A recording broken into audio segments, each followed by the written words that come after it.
Today, we're presenting the aggregated results for the Lloyd's market for 2019. We are doing so at the most trying time for governance, for markets and businesses, for our clients, and importantly for our own people. Taken in isolation, any one of market volatility, insurance losses, or operational challenges can usually be managed. But when taken together and occurring simultaneously and globally, this represents a challenge of unprecedented scale for our industry. Clearly, it's too early to assess the likely quantum of insurance losses from COVID-19 on the Lloyd's market.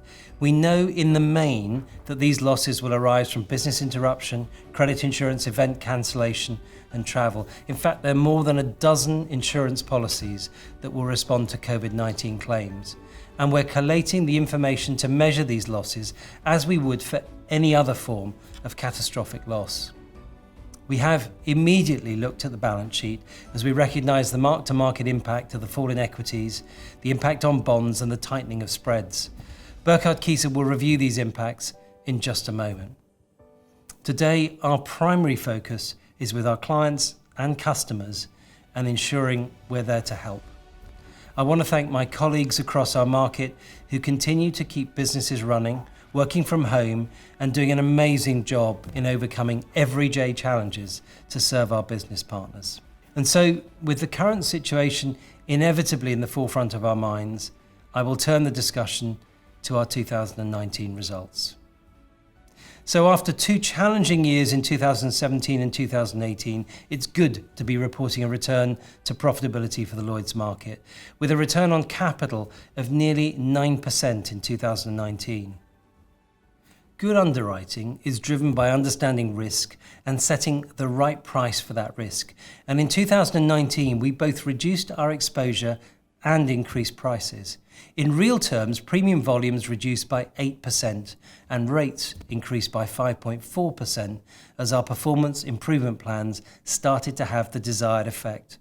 Recognising that these performance improvement actions are not a one-off process, it's pleasing that our early interventions are producing the right underwriting decisions and discipline. As we moved into this crisis, our balance sheet was in excellent shape, with net assets up 8.6% to £30.6 billion. As at the 31st of December, our central solvency ratio stood at 238%. In addition, our underwriting businesses acted swiftly and prudently in reducing the level of prior year releases by some 3% and increased IBNR provisioning in the light of claims inflation trends, notably on longer tail classes. Our proactive management of the underwriting account has continued into 2020 and indeed will continue going forward. Future rate increases may permit some growth where warranted, but importantly, strong performance will always be our number one priority. Our three overarching priorities are unchanged. That's market performance, it's a strategy in the shape of our Future at Lloyd's plans, and market culture. I think the events of the past few weeks really show the overarching importance of our ability to trade and connect in a different world, and the need to create a very different work environment for our people. I'll come back to that later, but before that, Burkhard Kieser, Lloyd's Chief Financial Officer, will walk us through the numbers in more detail. I will now add some detail to the results as I take you through the numbers. This is a much better performance by the market with a return to profit of 2.5 billion, a 3.5 billion increase from a loss-making position to a profit year on year. We paid 23 billion in claims in 2019, delivering on our promise to our customers. We also saw a return on capital of 8.8%, a significant improvement compared to 2018. 2019's profit was driven by an outstanding investment income and an improved combined ratio of 102.1. This is the first time since 2016 that we can report a profit. You will remember that both 2017 and 2018 closed with a significant pre-tax loss of 2.3 and 1 billion respectively. Overall, we are pleased with our progress on restoring underwriting profitability in 2019. The Decile 10 work we carried out as part of our performance management activity has been successful and now is embedded in our business as usual. You can see early results of the performance management measures we carried out in 2019 in the 2019 profit and loss account. That said, that was still an underwriting loss of around 500 million despite a significant net income of 2.5 billion. And while we expect to take about 3 years for the full impact of this work to come through, there is clearly more to do. 2019's results show we are making good progress on performance. It is of the utmost importance that we continue to see improvements in underwriting profitability, maintain our strong balance sheet, and operate in a positive rate environment. The 2019 premium income was driven by two main factors. One was a significant rate increase of 5.4%, and the other was a volume reduction of 8%, the result of our underwriting measures, which I mentioned earlier. The impact of both points show why first-class underwriting performance is key to the sustainability of the Lloyd's market and why we are continuing to focus on it as a priority throughout 2020 and thereafter. One remark on foreign exchange rates.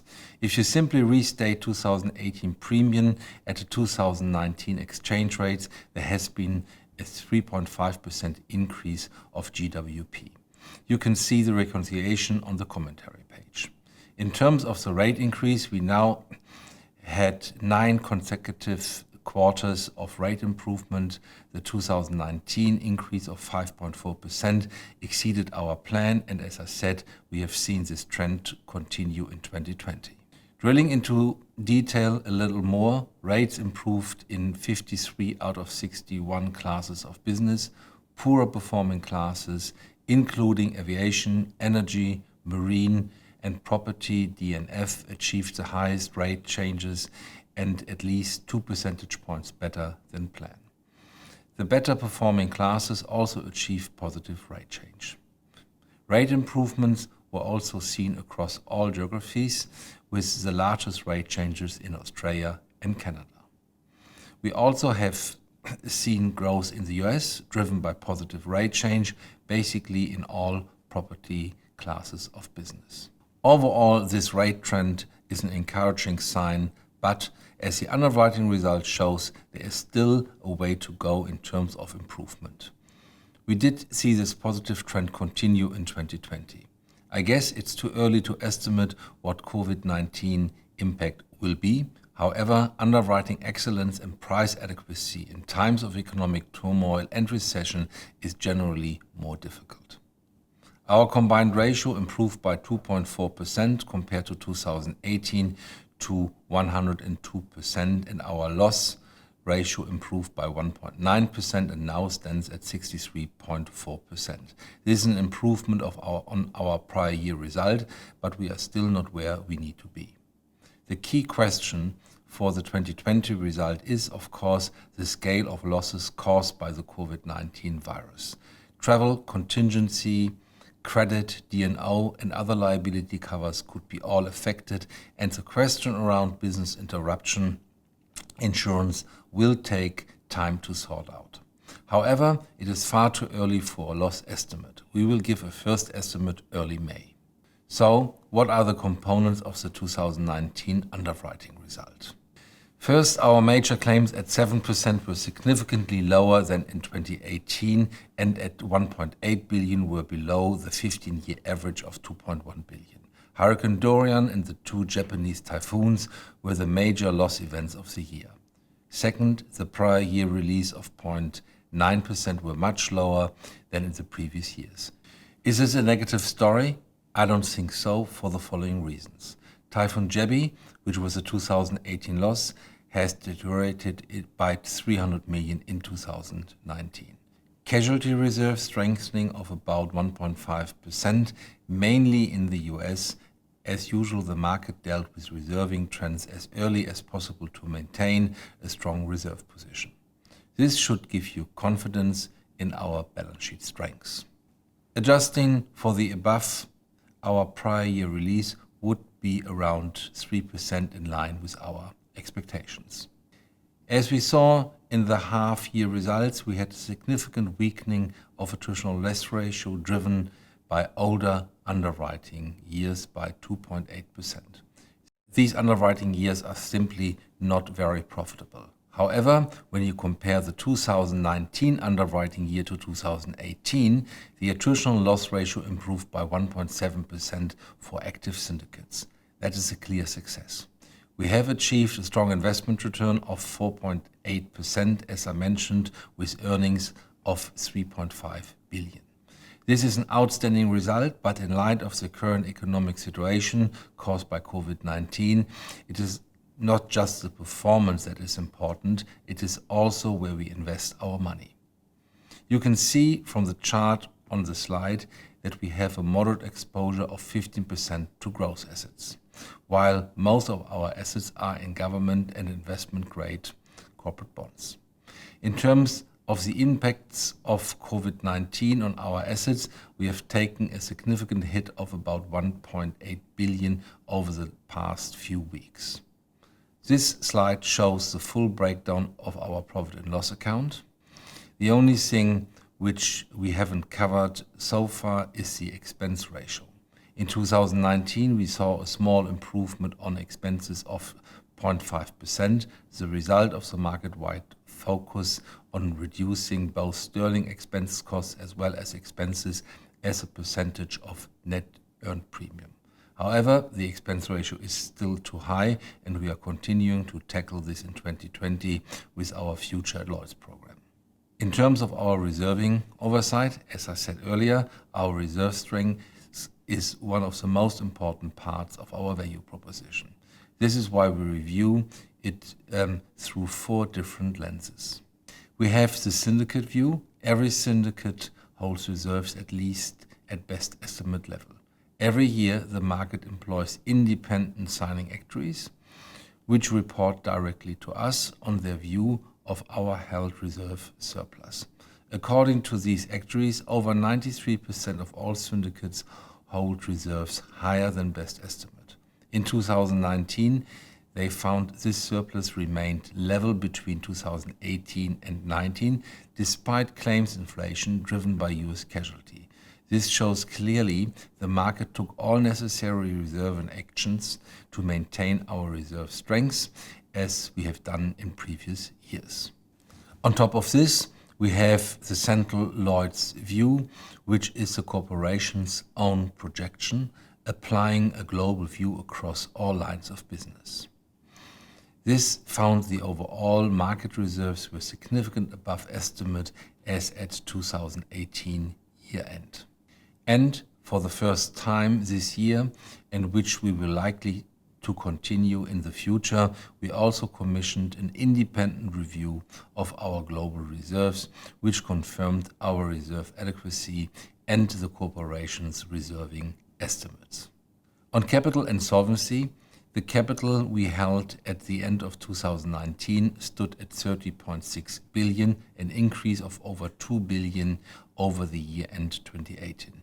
That is a significant number and reinforces the exceptional strengths of the Lloyd's market balance sheets. Our solvency ratio declined from 249 to 238%, driven by an increase in the central solvency requirement. There was also an increase in the market-wide solvency ratio from 148% to 159% in 2019. This was driven by an increase in the values of members' funds and a higher future profit expectation. As you would expect, COVID-19 and the associated financial market crisis has affected our solvency ratio. As of 19th of March, our central solvency ratio stood at 205 percentage points. So, in summary, we have made excellent progress in 2019. That said, we will continue to focus on returning the market to sustainable underwriting profit and reducing our expenses. There is more hard work to come throughout 2020 on top of what already feels like a very challenging year. As I said at the outset, our 3 priorities remain performance, strategy and culture. We are creating a rhythm around good performance management, and our Decile 10 approach has found its way into the insurance lexicon. Importantly, this work is not complete. Our 2020 plan is a better one than 2019, and that in itself was better than 2018.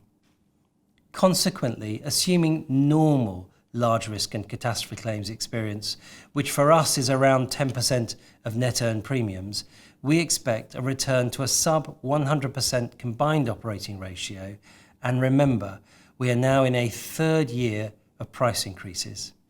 Our medium-term objective is to push this improvement further to a combined operating ratio in the mid-90s. The future at Lloyds, our overarching strategy, has moved from planning to execution.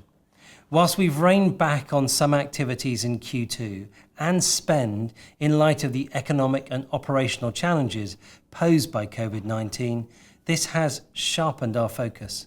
The next generation document plus data version of PPL, which is the core component of our ability to manage and place complex risks, along with a new digital solution for our coverholder and MGA business, will ensure that around 80% of Lloyd's business will be digitally supported in 2021. Simultaneously, we're introducing processing efficiencies into our claims solutions and continuing behind the scenes to build the foundational data and technology infrastructure to support our future market.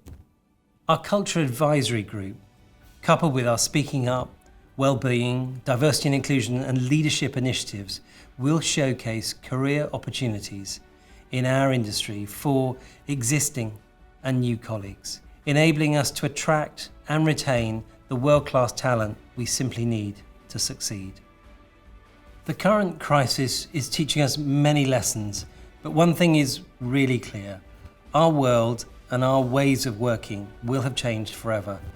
Our immediate focus, however, is on the well-being of our people and their families, and in the leadership we show.